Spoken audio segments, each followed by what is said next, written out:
So we're going to pull all of these together now, and we're going to try and think what the patterns are of these transformations that we have. And I've actually mentioned a lot of these patterns already, but we're going to mention some more of these patterns. So the ones that I have got drawn on the board here are an example of an f of x plus a, which is like this one up here where I have an f of x plus 2. I've then got an example of an a f of x, which is like this one here where I have a 2 f of x. And I've then also got an example of a minus f of x, which is this one that I've got over here. And they did 3 different things. The first one made the y coordinates move up. They did a translation.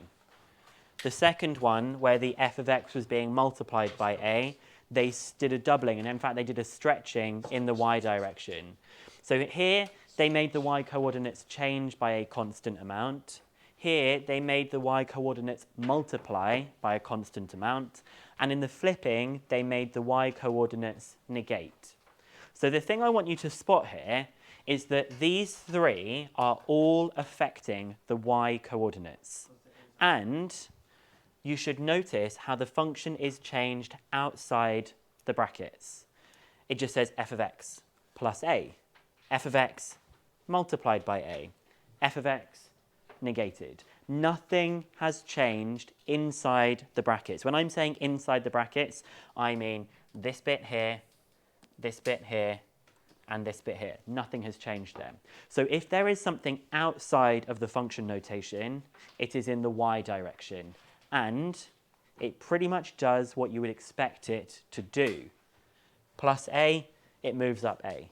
Multiplies by a, the y coordinates multiply by a. Make it, negate it, they just flip. So all of them do the things you'd expect them to do. Now we're going to have a look on the second page, which are the other 3 transformations. The other 3 transformations that we did were f of x plus a, which is the translation that we have here. There was an example of f of x plus 2. Then f of ax, like this one here, which is f of 2x, and f of minus x, like we've got here. And what you'll notice about all of these blue arrows that have been drawn on these diagrams, is that these transformations are all affecting the x coordinates.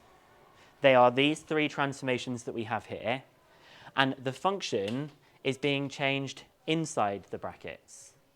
Now, when it's being changed inside the brackets, here it is an f of x plus a, an f of ax, and f of minus x. Not only do they act in the x and y direction, in the x direction in this particular case, but they also do something a little bit unexpected.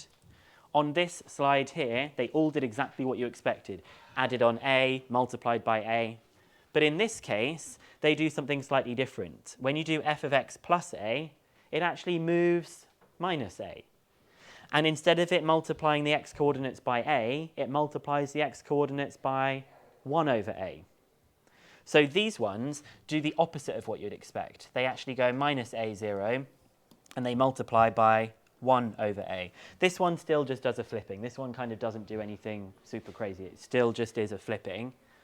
And on that previous page, this one just goes 0a, and it multiplies by a. They kind of do the obvious things that you expect.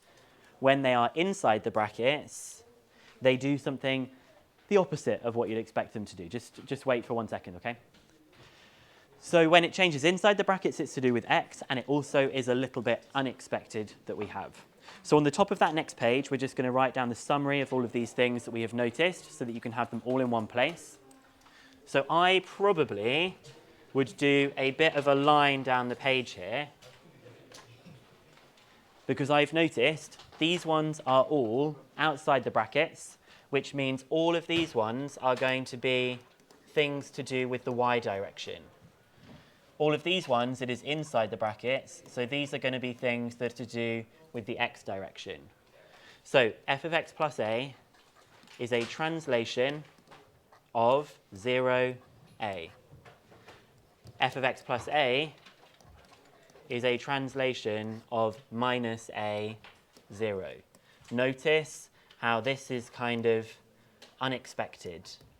If you know what I mean by saying it's unexpected, it does the opposite of what you might think it to do. Then for this one, we're going to just remind us as a bit of a summary. This is a stretch in the y direction, scale factor, timesing it by a. This one is a stretch in the x direction, scale factor, multiplying it by the reciprocal of a. And look, there it is again. That's the unexpected thing. And that's a result of it being something that's inside the brackets. Pardon? Oh, no, scale factor, and scale factor. And then this one is a flip in this direction, and this one is a flip in this direction. I'm going to write in brackets. You may like to think of that as a reflection in the x-axis. But really, if you're doing a reflection in the x-axis, it's still flipping it up and down. And this one is a reflection in the y-axis. And again, that's the y-axis. It would be flipping it left and right. So when I talk about a flipping, I'm talking about the direction of how the things are changing. So if you can just think of that whole board and trying to memorize that, you're not trying to memorize each individual bit. You're memorizing the logic of how these things are. Outside the brackets is in the y direction. Inside the brackets is in the x direction, and unexpected for these two ones that you've got here.